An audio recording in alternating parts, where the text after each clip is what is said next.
Hi there, this is Pat McDonald, your host for Vote for Vermont, where our tagline is listening beyond the sound bites. Joining me in the studio, to my left, is David Shultz, who is the curator of the Vermont State House. Welcome. Thank you. You know how much Thank you, I'm Pat. just crazy about you. I- It's going to be a bad show for you. I'm going to be It's blabbing all over. mutual. You know that it's mutual. No, thank you. Thank you. And we'll talk a lot about all of David's projects and what he's been doing to make that state house the best state house in the United States. It's got to win a few awards. Next to David is somebody fairly new, is Agatha Kessler, who is the Vermont Sergeant at Arms. And you're sort of new there, how, right after January? It was March of last year that I was first elected. I didn't realize it was that long ago. Well, then you're an old timer. You've been in a job in a year in Vermont. true. That's it. It's yours. She's doing a great job, and we're going to learn all about it because I'm not sure how many Vermonters know about the Sergeant at Arms, and we're going to talk about that too.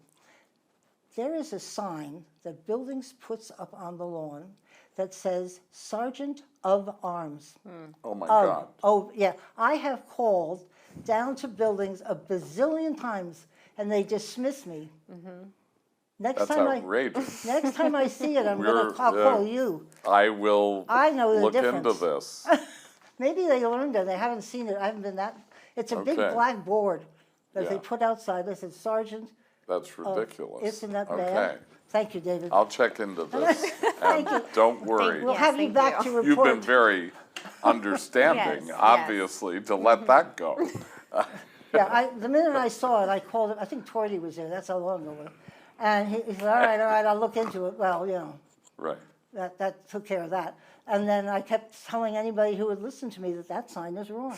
It's not of arms, it's at arms. Yes, it is. Anyway, well, let's get down to the show. Anyway, Agatha, let's start with you. Tell us a little bit about your background and how you became the Sergeant at Arms. Yes. Well, I've been in the role for a year now, but actually I started at the State House. We were just talking about this 17 years ago. Oh. I said to David, do you know that we've known each other for 17 years? Huh. And he looked shocked, but it is the truth. So that's when I first came to the State House as a drafting technician, they're called. It's the people who work in the back office, in the editing staff, the editorial staff, that make the documents perfect. They look at every punctuation, every space, every styling point, and I worked exclusively on resolutions with Michael Chernick. Concurrent resolutions. Love Michael. Michael's amazing. Isn't He's a he? phenom. He just gets those resolutions out. You know, who do you want it for? Blap, it's done. Absolutely. And those resolutions mean a lot to people because it's congratulating them or honoring the passing of somebody. They're very important, the resolutions, and the Legislative Council treats them very seriously, and Michael does an amazing job. So I learned so much from Michael.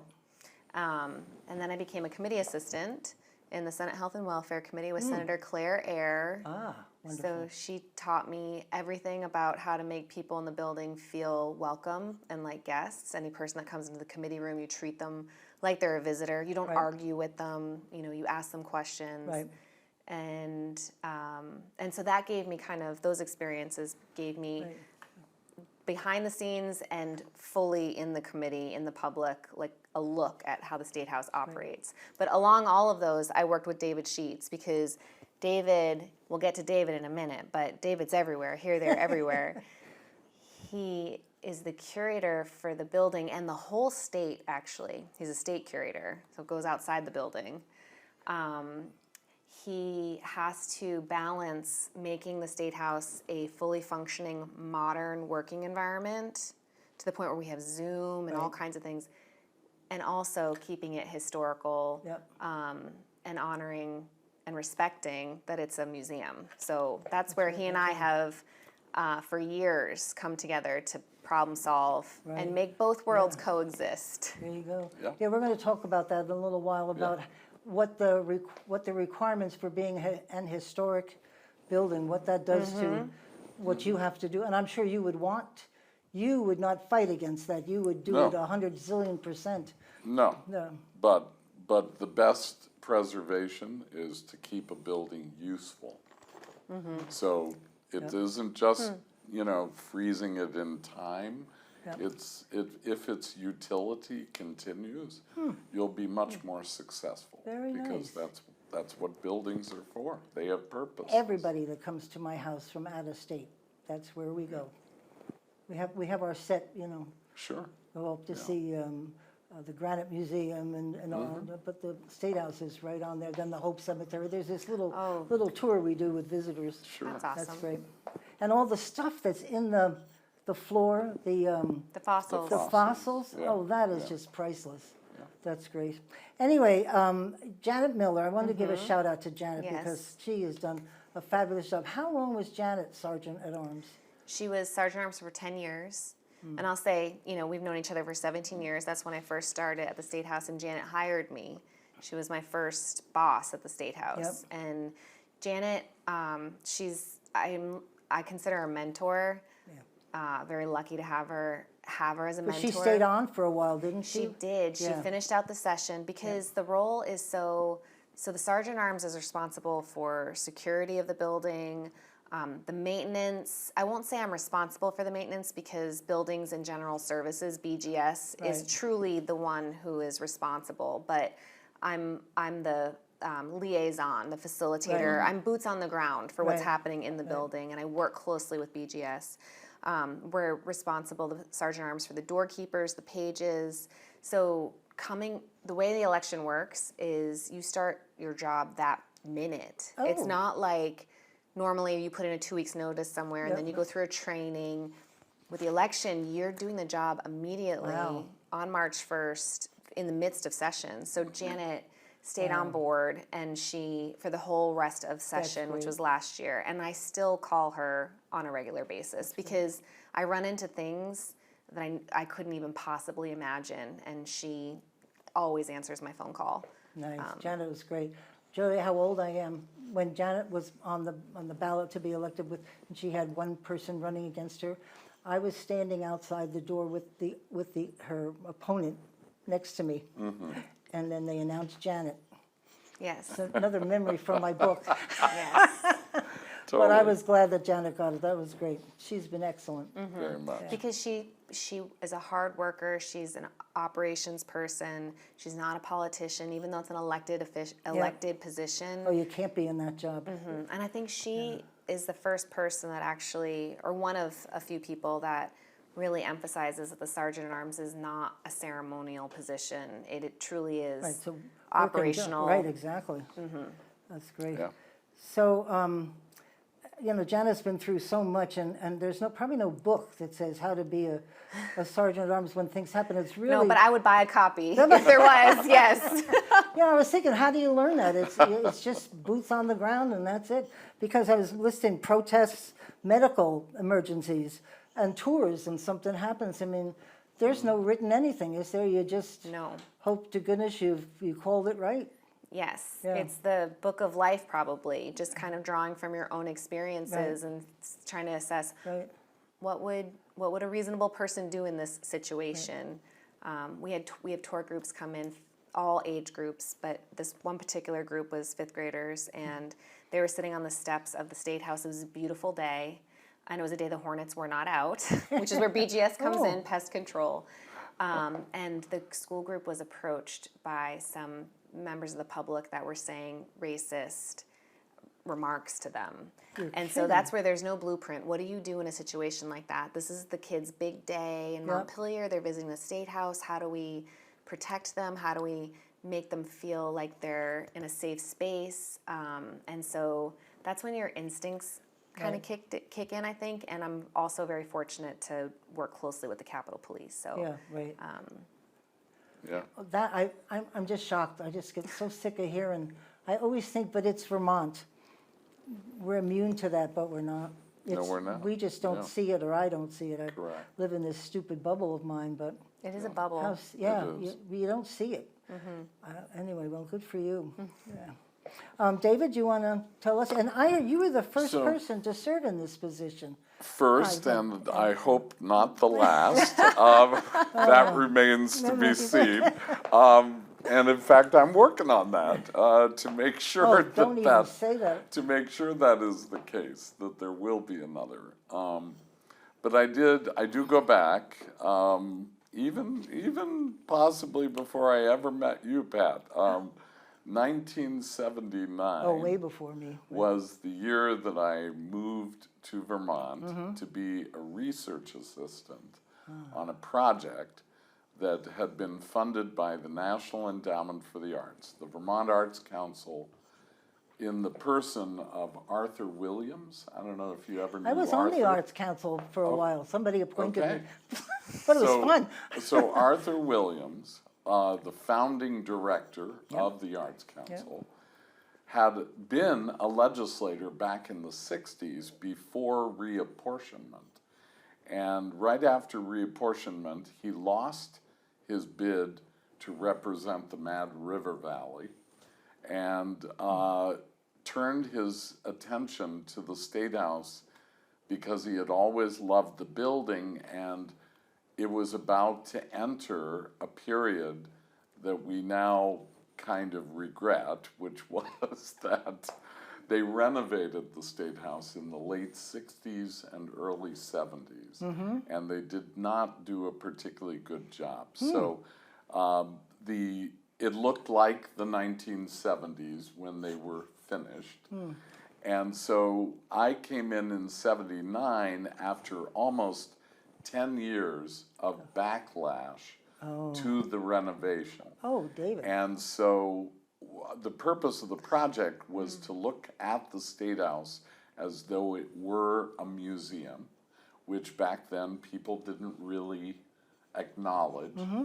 And the Sergeant at Arms at the time had seen the building through this building project, so he didn't see anything wrong with the 1970s manifesting itself all over the place, meaning they dropped ceilings. Oh, no. Of all the first floor rooms, the ceilings were dropped.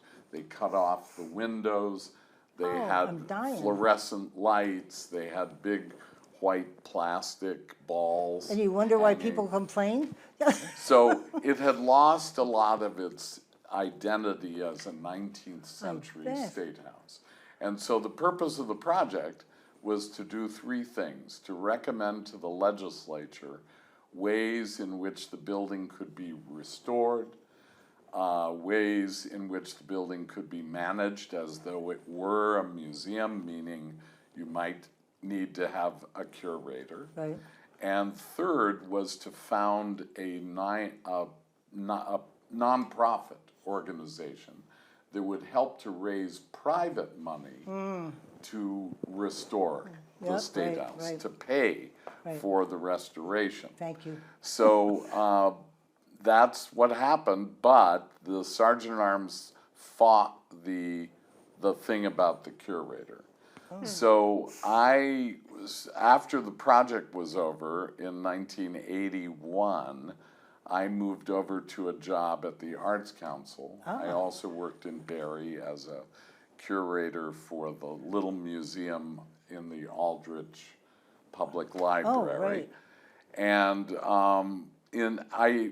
But I was very active with this new organization, the Friends of the State House, with Barbara Snelling as the chair, and I was training the tour guides because my job during the project, it was overseen by a Dartmouth art historian who was one of my mentors. And he could only come weekly, but he would give me my marching orders, and then he would leave, and I would do all this research. Can I ask you, what was your background that you could even step into Sure. this? I majored in history at DePauw University out in nice. the Midwest. Nice. And I'm from Ohio. My family had summers in Vermont, so it was it was a place that I always loved. Right. And I wanted to live in Vermont, but I wasn't sure whether I could find a job here. So the research assistant thing was fresh out of grad school. So I went to Ohio State to get my further degrees in history and art history. And historic preservation was a big part of my background as well. So it was a natural fit for me, but I was at the beginning of my career. I was only 26, fresh out of grad school, and it was the perfect job. However, without it continuing at the State House, I just volunteered for the next few years. I trained all the tour guides. I did a lot because I had managed somehow to become the person who knew the most about the building. Knowledge is power. Yes, exactly. You know? So I was around happily when the Sergeant at Arms retired. That was right after they built the cafeteria. I was going to ask you, I couldn't find a date when that whole addition. 1986. 86. So in 1986, I finally was hired. I probably wouldn't have been the curator if the Sergeant at Arms had cooperated, Right. because I wouldn't have had the experience. Right. But after 6 years of kind of immersing myself in it, I was in the right place at the right time. And now, of course, I can't even imagine what my life would have been were it not for Nor being can we, because Or- your name is so synonymous Yes. with the Well, State House. Or and what the State I'm- House would be. I'm very fortunate. I know how fortunate I am only because I guess most people never have one job. But I can't imagine it any other way. So I love the place, and yet I will say I'm not the same person that I was. Nobody should be. If you're really gonna develop yourself as a person over time, what the State House needs now is so different from what it needed 46 years ago when I came. And I get downright emotional when I think about how important it is to me right now to serve the State House. I almost think it's more important than it was at the beginning of my career, because it isn't just about turning back the clock, trying to make the building look the way it originally did. We certainly succeeded in doing that over 20 years. It took well over 20 years to accomplish that. But we've now moved on to other things that are almost more important, which is the center of our office now is about teaching civics. And in this time that we're in right now, it is clear to me that 50 years ago when I was in college, I never would have expected that our country would be at a point where civics is simply not fully understood by a very large portion of the population. And so we seem to have lost that. But they want to know, just a real quick story. Yeah. I was at oh God, what's the name of it, right up here?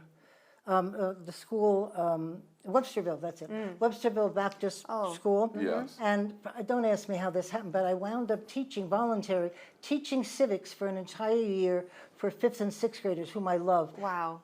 I kid you not, the parents came to every one of my classes, and sometimes there were more parents than there were kids, and they heard about this, and what's a bill, how does it become law, how do you testify? We had a mock testifying in front of the Senate, because we actually had a bill put in, and the kids were following the bill, but the parents were more interested in some cases than the kids. What are you doing next week? Can we come? And so that you will have standing room only.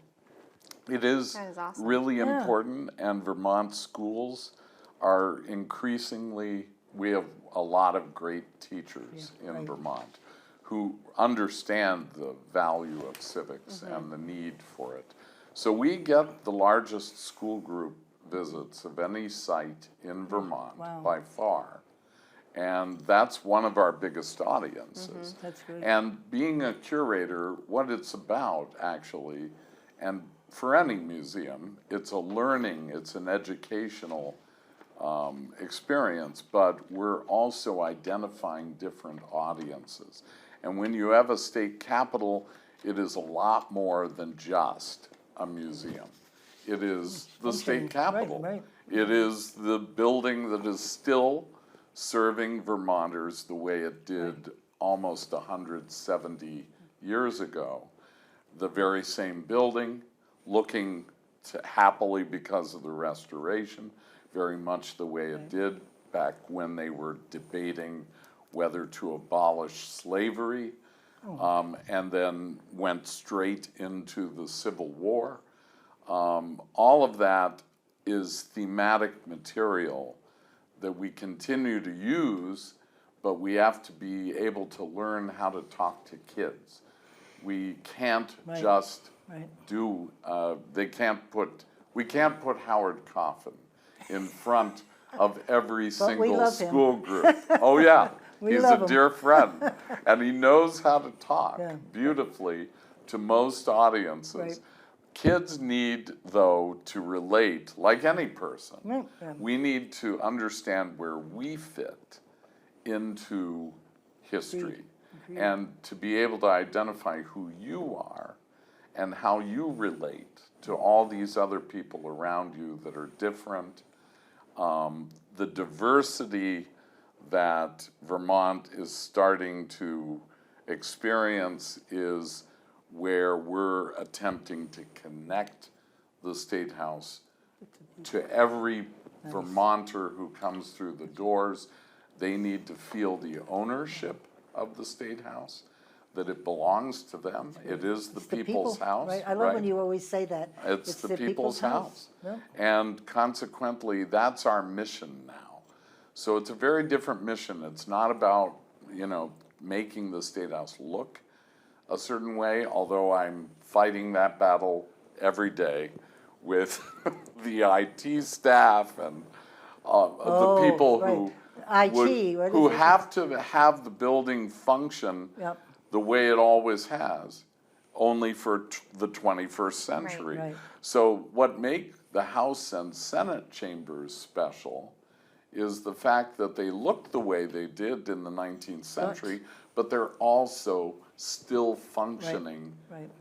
for the 21st modern century. technology. So we Right. have to have the technology. Yes. And happily, we do have a wonderful IT staff. Absolutely. Kevin Moore is incredible Great. in terms of his desire to keep the State House looking the way Oh, it good for needs him. to. Right. So I have wonderful people around me like Agatha's staff, the IT staff, all of the staff is quite amazing. The staff that the Ledge Council and Joint Fiscal Offices that serve in a nonpartisan Right. way, both parties, or I should say all three parties and many others, who draft bills all the time without regard for Right, one, like it or not, right? one Exactly. person's Right. bill cancels out somebody else's bill,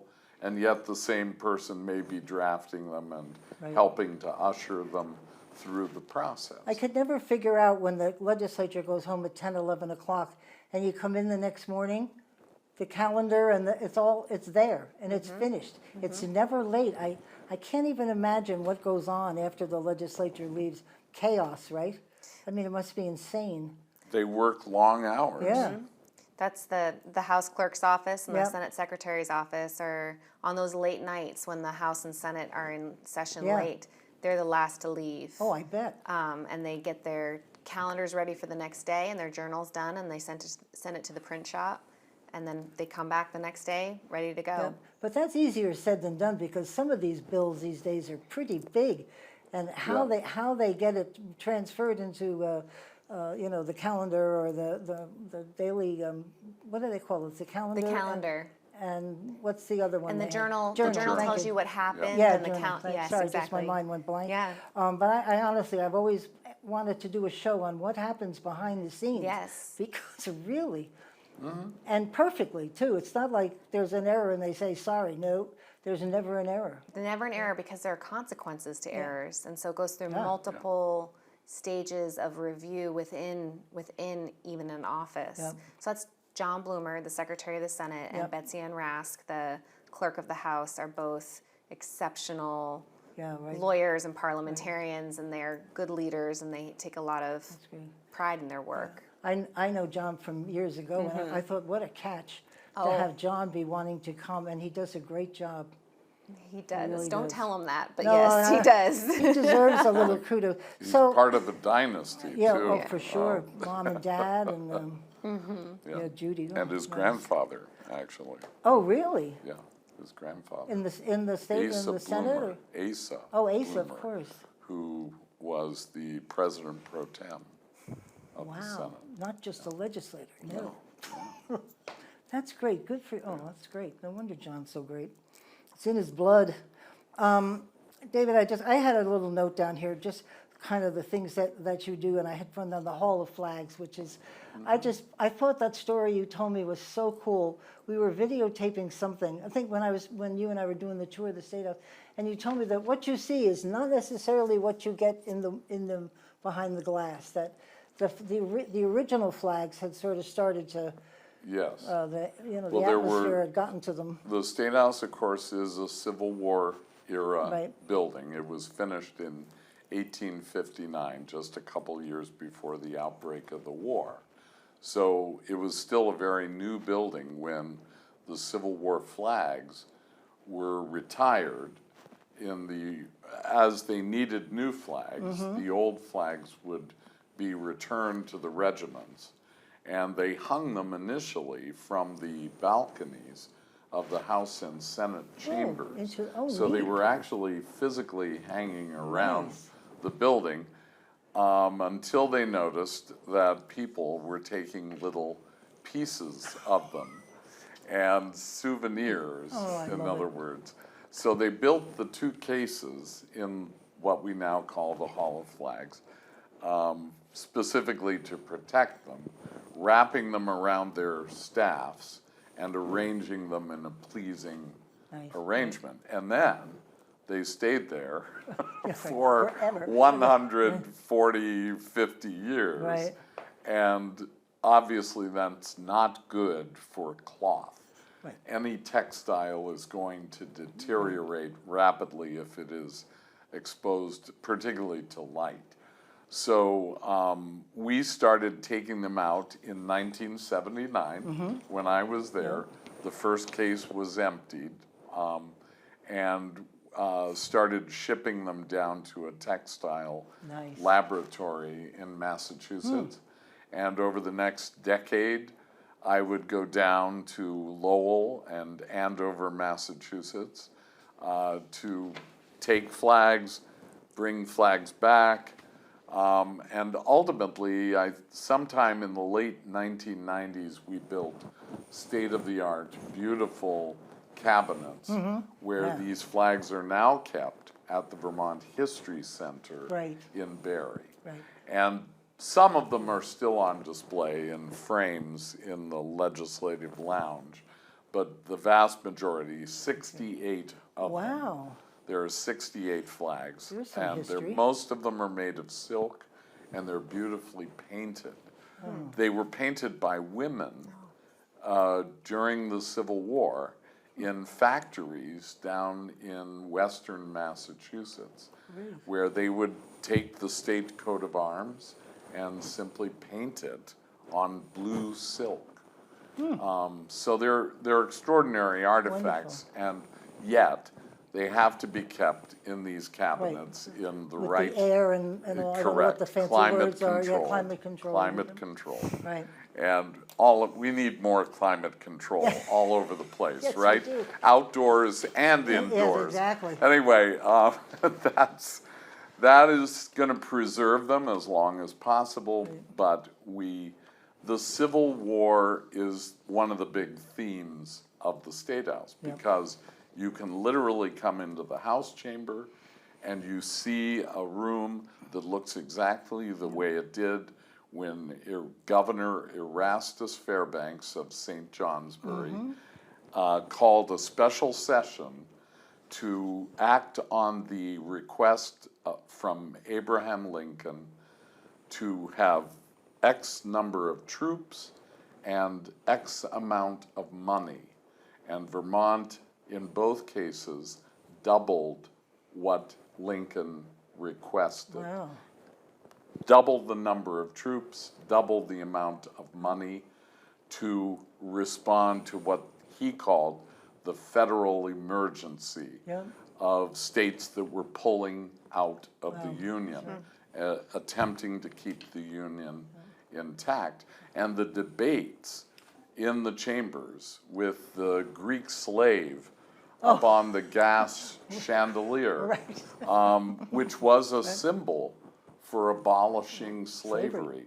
And Vermont was fervently abolitionist, as were all of the northeastern states, which ultimately became, of course, Republican states, because the Republican Party was really founded on that basis just a few years into the mid-1850s. You know I'm crazy about Gettysburg. I'm a little bit nutty about it. But anyway, when we're going down again this summer, but almost every skirmish or everything, there was Vermonters were included, if not taking the lead in the charge and in Pickett's charge and all these. You just hear about the Vermonters. We were there, for sure. And the Cedar Creek room. And the Cedar Creek room. Is the other room in the building that, of course, resonates with that, with the gigantic painting, the Battle of real of people, Cedar right? Creek. I mean, These those were real all people. real Vermonters. They're identified on panels that are in front of the painting. And Julian Scott himself, of course, was a Vermont soldier in the war itself, as a drummer boy and a fifer. He was pretty young, wasn't he? He was very young. Very He was 15. Talented, for sure. 15 years old when he started. He ended up receiving one of the earliest medals of honor for an act of valor, saving officers by swimming across a river and rescuing them in the middle of another battle. But he interviewed many of the very people that are in the painting, the Battle of Cedar Creek. And the frame has the names of 4 other battles that, had we the wall space, would have been developed into paintings as well. And Gettysburg is certainly one of those. Well, and then the big one is down in Virginia, right on the battlefield. In the Shenandoah. So that's the Battle of Cedar Creek. Yeah, that's right. Yeah. And what was great about that, it's on the actual field itself. And so the houses that are there are actual. You got it. But in Gettysburg, it's reenacted on a farmer's field. It's not that, because Gettysburg's got all the statues and stuff on their land. So it's very different being in Cedar Creek, because because you can envision it as a battlefield. And you know, sometimes you think about it so much. I know it's not true, so no emails. But you can smell the smoke, and you can hear them. You can hear them yelling at you because it's so intense. Yeah. It's really amazing. And my husband, you know, I said, he goes, me too. I went, oh God. He smelled it too and felt it, and I thought, oh, that's it, we're going home. Well, and Julian Scott, I don't know if you read, but another Julian Scott painting of Chancellorsville, which was down in Tennessee, that encounter has been in the possession of a university Right. in Houston, Texas. Oh. And they decided to sell it. And we wanted desperately to bring it to Vermont, but the price tag was prohibitive. So Lyman Orton to the rescue. Oh, how fabulous. Howard Coffin and Kevin Graffinino, former director of the Vermont Historical Society, both convinced Lyman to go after it, and he purchased it. Oh, thank you, And it Lyman. is coming up. It hasn't arrived yet. Are you going to make a big thing? We are making a big thing. Excellent. I hope so. We're going to have a ceremony at the State House Oh. thanking him. Now, it's his, right? Right. He's holding on to it, and it will be part of the amazing art collection Right. that Lyman has assembled over decades of devotion to Vermont art and Vermont artists. And we're going to celebrate with Lyman this acquisition, and it'll be for a period, I think. Our hope is it'll be on display at the State House. I hope so. For a while. That is fabulous. And then Picture. it'll probably move around. Yeah, a how bit. great. So it is great. Wow. So that's a new thing. What do you say after that? It's like a little, that's wonderful. Well, It you've got is. so many beautiful things, and you around the state with different displays. Yeah. And if you ever see David Sheets showing up in your neck of the woods to give a speech, you better show up, because I was trailing around him with all of the David Sheets admirers. Whenever you'd go, I was there in the front going, David, it's me. I didn't know you had groupies. But, you know, I was an original groupie. I was, because every time I would listen to him, it even could be sometimes on the same speech. I learned different things. You know, Thank you. I still did. do. I loved it. You have a great way of Very talking. nice. Thank you. Yeah. No, seriously. Because you can, I mean, as you can tell, you Yes. bring the history in. It's not just about the art, it's the history. Sure. And it helps ground us all, because the State House is making history Right. every day. And so, for example, right now in one of the rooms at the State House, David brought in an exhibit that honors victims of AIDS. We have two beautiful, larger-than-life AIDS quilts. The quilts come from, what's the... So Danny McGibney, who lives in Barrie, actually works for the governor's office of I know Danny. racial I know his- equity. I know Do his you know family. Danny? Yeah. So he apparently goes way back with the AIDS quilt when it was first created Yes. for the National Mall Yep. back Oh my God, that's in the late 80s. Yeah. He was an early marshal for taking care of it when it was on display. The organization, I believe, is called the AIDS Memorial Foundation now, and they keep the quilt in climate-controlled warehouse somewhere outside of D.C. Oh, no, I'm sorry, no, it's down in Georgia, I believe. And they, at the request of certain places all over America, you can request blocks that are connected to your community, people who were victims of Right, AIDS. And so he has worked on this a couple years. This is the first time it's come to the State House. The Vermont Historical Society has a block. The Aldrich Library has a block. And we have 2 blocks that are currently on display right off the main lobby, one of which features Ron Squires, who was the first openly gay member of the legislature back in 1988, and he served until his death in 1993 of AIDS. In fact, I read a very moving account, which I did not remember at all, that Ralph Wright was the speaker at the time of his death, and the legislature went into session Ron had been reelected to a second term from Guilford, but he was so ill that he could not make it to Montpelier. Yep. So Bob Pichet, the House clerk, Wow. and Ralph went down to Guilford to swear him in. Oh, And then he died within days of that being was a sworn wonderful in. thing to do. I know. Oh, my God. I never heard that Yeah. before. Those are the things we should hear about Oh our my God, legislators yes. instead Yeah. of the other things that we Right. hear. Yes, This, indeed. this is the art David brings into the building. Yeah. You know, it's not just admirals and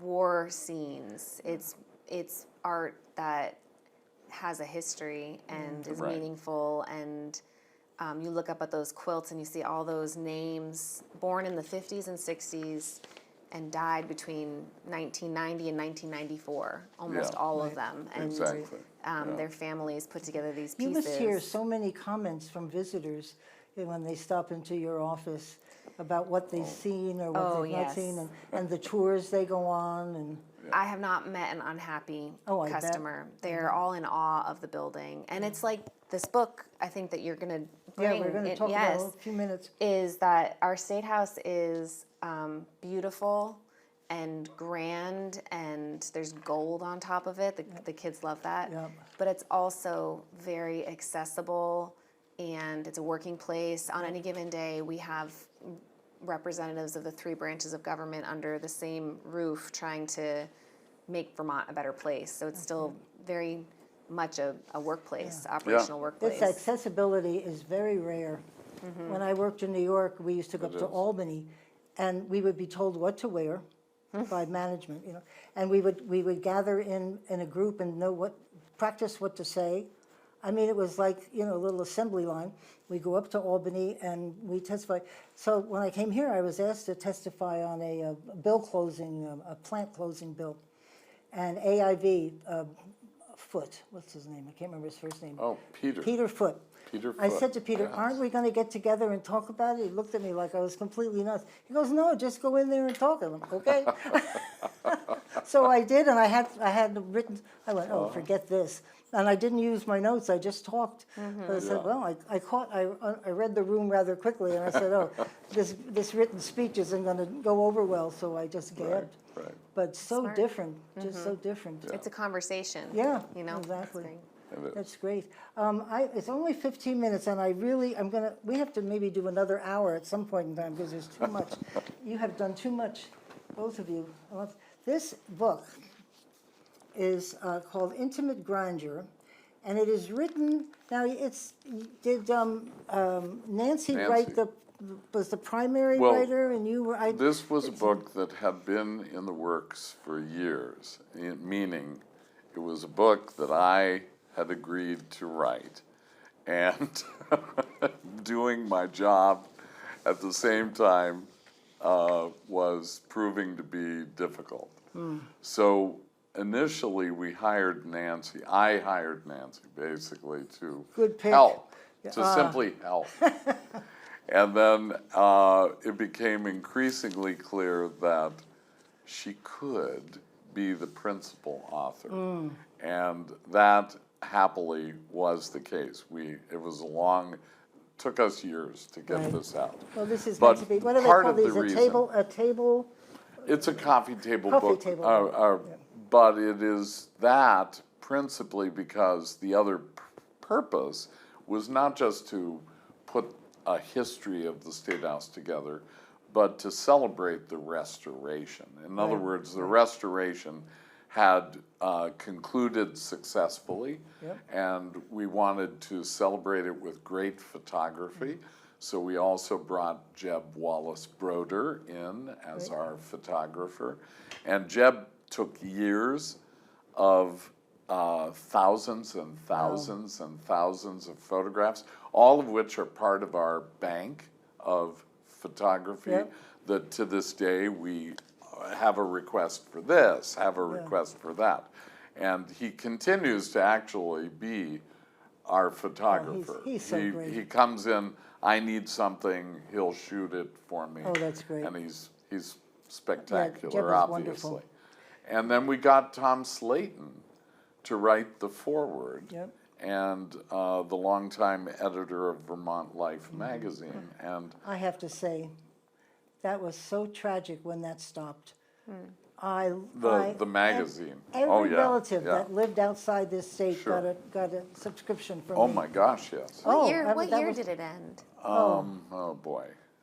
I Was it would in the last be 10 hard. years? Yeah. Oh, yeah, yeah. Oh, yes. It And was- everybody was trying to figure out how to keep it Yeah. Yep. alive, Well, but I Yeah. just distributed an article from Vermont Life 1974 Oh, neat. to all of Yeah. the family of our pages. Okay. There was a wonderful article in Vermont Life About the 1974 pages. about the Pages. I page know that program article, yeah. and what it is and where it came Yeah. from, and it was just such a fantastic Yeah. article. that's great. Are And you it- in charge of the pages? Do they report into you? Very Yes. I mean, much. seriously. It's, You'd want to adopt every one of them. I know it's the Great. one of the best parts. They're so nice. They are. It's so great to have youth in the building. This is Yeah. again where Vermont is special. We have the governors in the building, the Yep. Supreme Court's in the building, the legislators are in the building, and then we have these 8th graders that have a job. They all wear a green jacket and they all have a job and they're all They're so respectful.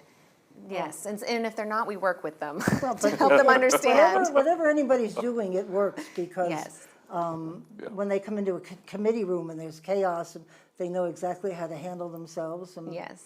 it could go another way, That's but they right. always do the right thing. They're great. But this article came from Vermont Life, and there was photos of or pages from the 1970s, and someone brought to my attention that one of the photos was of Kitty Toll, Oh, stop. who was a page, and her photo is right Yes. there in the article. Oh, neat. And many, of course, a number of people have come up to me because I used to take the pages Yeah. up to the dome. Oh, you know, yes. to leave their mark on the building. I've never It's been always up there. been a ritual. You'd think somebody that knew me would It's take me kind up of a there. ritual. Hey, No, I've never been up. we'll attend to I this. need my name Pat. on that wall. We'll attend to this.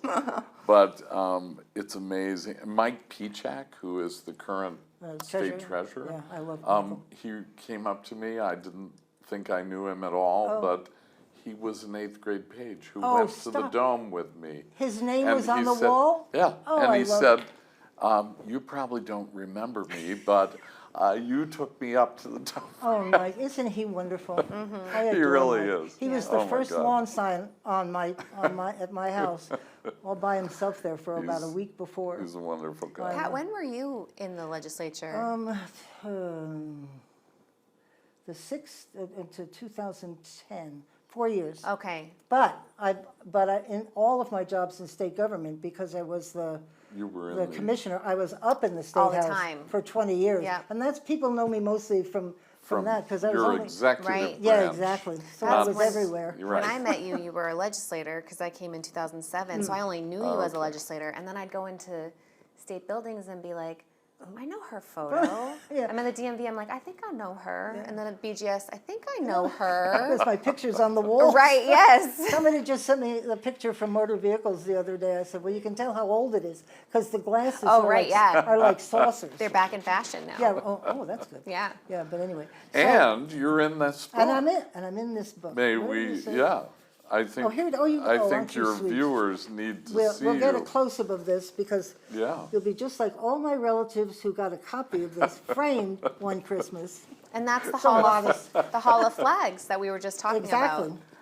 And know- the book, I did title the book Intimate Grandeur, because I kind of remember a little bit of a conversation with the others about what we were going to title Right. this. And intimate grandeur is a term that I had been using in tours for a long, long time, because it really kind of encapsulated what I think is the most special thing about the building.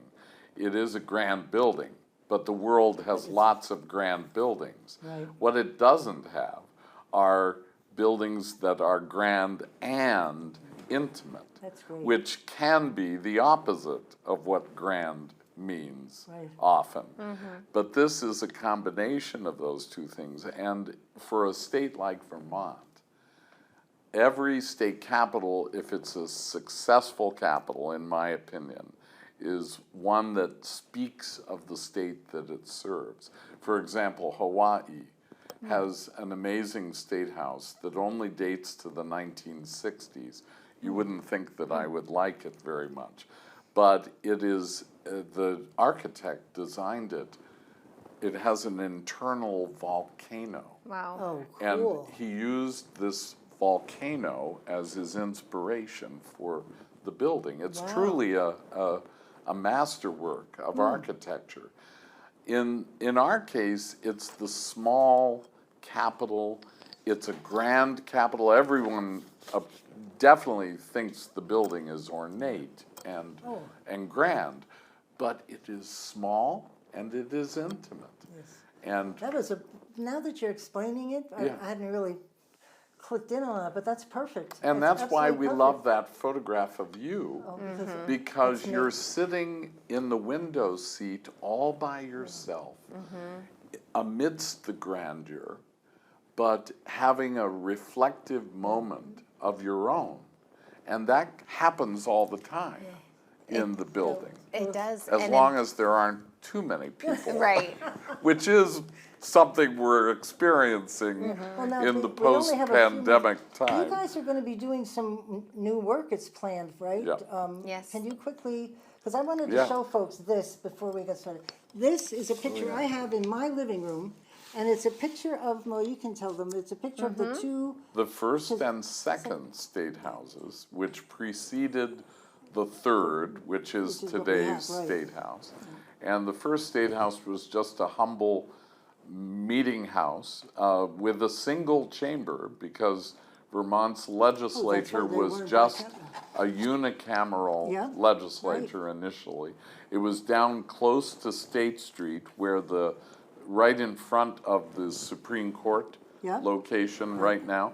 And we're gonna be down there, by the way, on June 27th or 28th, because the Marquis de Lafayette is coming to Vermont really? in the person of an actor. Oh, They yeah, are like Harry reenacting Lafayette's visit Oh. 200 years ago exactly to the day Wow. Oh, my and God. the time. Wow.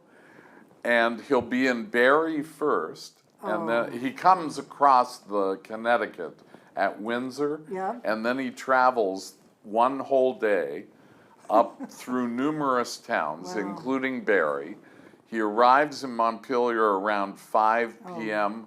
on Saturday the 28th. Wonderful. And there will be a little program right on the site of the That's cool. first State House. Now, we know where that because site he is? visited the State House and gave a speech there. Oh, Then they're going to go into the Vermont History Museum and Nice. and Now, I thought one of them, we still don't know where it actually is, or is that a fake rumor? I thought one of them, they're not quite sure where it is, because it's got burned or did something. Was so the this that got one burned. So the first one was demolished, and in fact, Peter Foote, speaking of Peter Foote, his house in Worcester was built out of materials Wow. that came from the first State House. Oh, my God, I wish I had known that. And he gave us a chunk of the building. So we actually own a piece I of a love it. timber from the first State House. The second State House was built out of Barry granite, and they learned their lesson from No wood. from the flooding. So that was demolished, but it also, they didn't want to be down on State Street, partly because they had experienced repeated flooding by the Winooski Right. River. Lovely. So they perched the building way up on the hillside where it is today, blasted away at the hillside so that it would be up high Yep. and literally resting on the bedrock of that hill. And it stayed up there for the same amount of time, 20 years for each of those, fire was its enemy. And Destroyed it in When you 1857, go in- and then they rebuilt Right. on the same site. when you go into the house, the only thing that they got from that was the picture of George Washington, right? Wasn't that from this Well, they building, or- rescued actually quite a few Oh, things. did they? But, You're messing up my gossip here. sorry. Ah. But certainly the portrait of George Washington was the most prominent of all of Thank you, the, all of the artifacts. I do a No lot of tours question. myself, and I'm obviously wrong, but we'll fix it. We need We'll you. fix But it. that location was perfect because during the flood of 2 years ago, the State House did not flood. Yes, It and was. this one too. I mean, it was, thank God. I didn't love looking at the pictures, it was hard, but the water was just Oh, right yeah. around, like, don't touch Yeah. this building. Yeah. Virtually every other building in the Yep. complex Yep. was Yes. negatively affected, but not the State House. That's great. Our, Thank you. our So. lead custodian that we treasure so much, his name is Mike, was at the building that night and Oh. was there in case something happened, and he spent the night in the building. He slept wow. in the building to make yeah. sure You could he sleep kept an with eye water. on Yep. everything. So, And- tell and me, oh, sorry. Coming out of the pandemic, we learned that the rear of the State House, where people enter if you're in a wheelchair or whatever, and then trying to find their way to the front lobby was ridiculous. So happily, the legislature has just given us the green light to proceed with a plan that has been in the mix for a couple years already. But we're going to proceed with something that is going to vastly improve the security for the building, but also the ADA access in the rear, and it's going to sweep behind the building, and Abraham Lincoln's bust Yeah. that you see as soon as you go in the main lobby, right behind him will be this connection to both entrances Oh, nice. in kind of an atrium type setting back there that will greatly make visiting the State House a much better A place for a Christmas tree. experience. You yes. decorate that. Yes. The one benefit of being Commissioner of Motor Vehicles was I was in the building right smack across the street from the State House. Yeah. And I would just wait for the lights to be on Yes. and the Christmas trees, and Sure. it is amazing what you do. I don't know how many elves you have helping you. Lots. But there must be Are you lots. kidding? I can't, do you We work on are a that? team. Yeah. This is the other thing. Agatha is a remarkable sergeant at arms, and I've heard we're that. incredibly lucky that. In fact, this is I should probably retire soon, but I am so actively engaged with her in particular. I've never had a closer Nice. relationship with a sergeant at arms. I truly feel blessed that we have a staff that works so beautifully together now on visitors. And she is on fire with That's ideas and experiences that are just improving the building all the time. And she really made this possible, working with legislative leadership Great. to do this addition. Congrats. Yeah. This addition in the back that has been so badly needed for so long. Yeah. So I feel very, Well, it very is sort of a blessed. hidden entrance.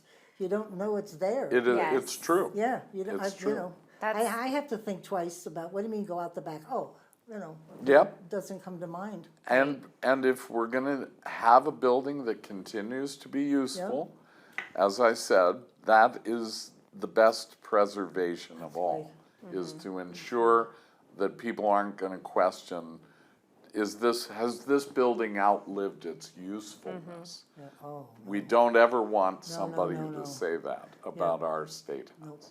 Yeah. So the new entryway will be definitely more modern. You know, what I've learned through this process, and David's helped me, is you do not want an addition to the building to look exactly like the building. It shouldn't look Right. like it was built in 1859. It should look like it was built in, you know, this era. Yeah. So it will be modern and welcoming and visible from State Perfect. Street. Not so visible that it takes away from the building, but visible enough that people would look at it and say, I think that's where I should enter. Oh, when are you starting this? We're It's a- designing, yeah. we just got, there's multiple approvals in the design process. We've just gotten through another design. Great. So, but to answer your question, we could have construction starting and finished by 2030, I believe. Yes, that would A be. lot of work to do. Yes, and lots of stakeholders to Right. consult Well, with. and I think, and this is still obviously complies with the historical preservation. Absolutely, that's part Oh, of it. very- Gotta- Goes through a review process. Very much so. The State House is a National Historic Landmark, Right. which is the highest level of historic buildings that need a certain standard for their preservation. Well, I hate So to- we have to work with them. Oh, I was thinking about that, I said, how do you do that? Oh, yeah. Because it's probably every single thing is sort of looked at and scrutinized. Yeah. But look what we have, Exactly. it's worth it. Thank you both very much. I'm gonna have you back, because I've got another whole page of questions, and we haven't even gotten through half of it. There's too much to talk Yeah. about. Well, thank you, Thank- Pat, for having us, thank and you, thank Pat. you for Very your much. service to the Yeah. state, Oh, the many, well, many thank you. roles that you've had. So Many, thank many. you. At least I still That's hold for sure. the person who's had the most jobs, that's all. Yeah, I don't know what that means. Either I couldn't keep a job, or they just kept moving me, but. Can't get enough. It was fun. Thank you both very much, and we'll Thank you. see you up at the State House. Thank you, Pat. Indeed. Thanks. This is Pat McDonald, your host for Vote for Vermont, where our tagline is listening beyond the sound bites. See you next week.